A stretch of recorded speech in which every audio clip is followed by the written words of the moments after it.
Tak fordi at du tjekkede ind og klikkede på linket her til den her introduktion til mit album, der hedder 55 Embryonical Chords. Det er en samling af instrumentalnumre, som er lavet over en lang årrække. Faktisk måske nogle af dem er helt op til 35 år gamle, men det er typisk numre, som jeg sidder og klimper på min guitar. Men det der med musikken har altid været der, men jeg tror det hele kickstartede for mange år siden, da min storebror fik en guitar, fordi han skulle lære at spille guitar. Og jeg var ikke så gammel, så jeg skulle bare lade være med at pille ved den guitar, så den var mega spændende, men han prøvede, men det lykkedes ikke rigtigt, tror jeg. Han opgav for hurtigt. Og så endte det med, at jeg samlede den op og begyndte at sidde og klimpe på den. Og så siden dengang har det holdt ved, og jeg har sådan set lavet musik lige siden. Det, jeg synes, der er sjovt, det er at lave musikken selv. Det er faktisk ikke så interessant at spille andres musik. Jeg kan godt lide at lytte til andre folks musik og blive inspireret. Men hver gang jeg får en guitar i hånden, så spiller jeg sådan set bare noget, jeg selv har lyst til. Og i min spæde ungdom spillede jeg jo musik med alle mulige forskellige band, og det, jeg synes var sjovt, det var at lave vores egen musik. Mange gange så starter det her med, at der ligesom popper en idé op i hovedet, og så skal jeg bare have fat i en guitar og sidde og klimpe på den. Problemet er, når det sker om natten, hvad det ofte gør, at så vågner man med en hel melodi i hovedet, der bare kører rundt, og man bare har brug for at få det ned på en eller anden måde, så ja.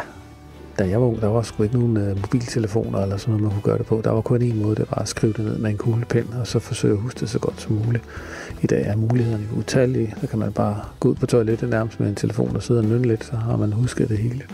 Så mulighederne i dag er jo helt fantastiske med computer og alt muligt. Hvis man sammenligner fra den gang, hvor jeg var ung, hvor man startede med at sidde med en tospors båndoptager, og så kunne man doppe oven på hinanden, og ja, det er bare mega fedt med de muligheder, der er i dag.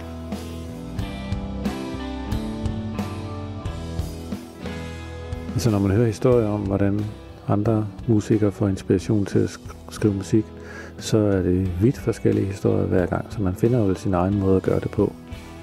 Altså jeg vil nok nærmere beskrive det mere som en slags arbejdsplan. Man får en idé. Ja, sådan en idé. Den tager sådan cirka 2 sekunder at få, og så er den ligesom overstået. Og så gælder det om at få den ned et eller andet sted, og så arbejder man videre med den i flere måneder, og til sidst så kan det være, at der kommer noget ud af det. Altså jeg vil sige, processen i sådan noget sangskrivning er jo en slags terapi, at man starter fra en ende af med en idé og arbejder med, og så skal man finde på noget tekst, og det er alt sammen noget med følelser, der skal passe til lyde, og det skal komme ligesom naturligt, ellers så lykkes det aldrig rigtigt. Altså der skal også ligesom være noget indhold i teksterne, ellers så kan det være ligegyldigt, de skal heller ikke være for åbenlyse, der skal også være noget at gætte sig ud fra. Nu er det her album her har ikke så mange tekster, der er faktisk kun 1 nummer med tekst. Men det er jo altid spændende med alt det her musik, der kommer i hovedet, om hvor fanden det kommer fra. Om det kommer indfra, eller om det er bare noget, man har hørt fra et eller andet sted, som man skal også passe lidt på. Så hele det her sangskriver-univers er faktisk ret fascinerende.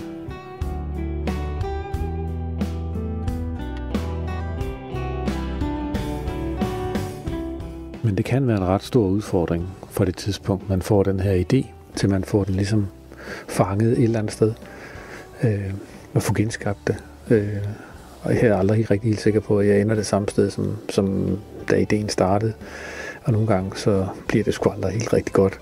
Men jeg prøver at få det kastet ned. Og i dag med mulighederne med at optage på computer i uendelig antal spor, så er det bare den fedeste legeplads for sådan nogle fritidsmusikere som mig. Jeg har altid været meget interesseret i det der med at lave lyd, og eksperimenteret meget med at lave lyd. Jeg synes, det var spændende med effekter og mix og pulte og forstå elektronikken inde bagved, og begyndte faktisk at tage en uddannelse også som elektroniktekniker for ligesom at regne med, at jeg skulle lave sådan noget i min fremtid. Det var så ikke det, der var jobmuligheder inden for i Danmark, men det endte jo så med at blive en hobby i stedet for.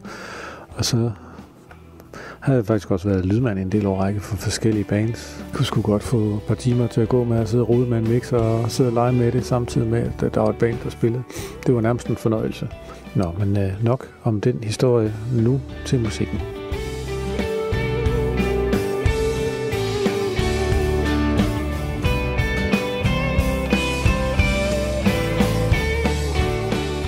Okay, det første nummer, som vi hører i baggrunden lige nu, hedder Somewhere Det er et nummer, som jeg har klimpet på frem og tilbage. Jeg har spillet med mange forskellige bands også, men nu har jeg lavet en instrumental version, som hedder Part 3, fordi der findes en Part 1 og en Part 2 i en anden sammenhæng. Så det hedder Part 3, det I hører nu, og så er der også en Part 4, og Part 4 findes i en instrumental og en udgave med vokal.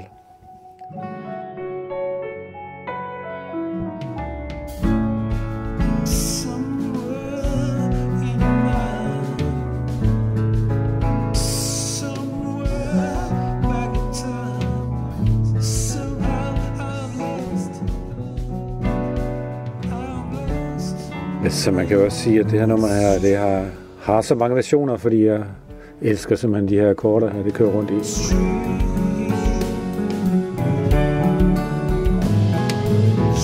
Jeg tænker også, at det ender med, at der bliver en part 6. Men det her, det fylder jo så rigtig meget på det her album, fordi det har de tager 3 versioner, men der er også alt muligt andet. Og blandt andet så er der sådan et nummer her, der hedder Mustafa fra fortiden også, hvor jeg har lavet det til noget underholdning engang, hvor jeg skulle spille en gut, der hed Mustafa, som på et tidspunkt gik hen og blev aflivet på påske lørdag, og så genopstod som Ibrahim, så det hedder Mustafa Ibrahim.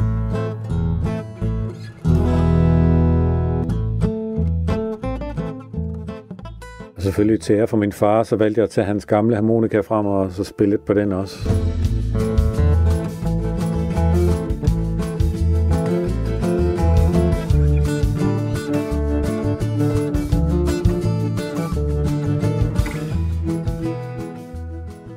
Men du skal være meget velkommen til at tjekke det hele ud. Alting ligger klar på YouTube, Spotify og alle streaming-tjenesterne.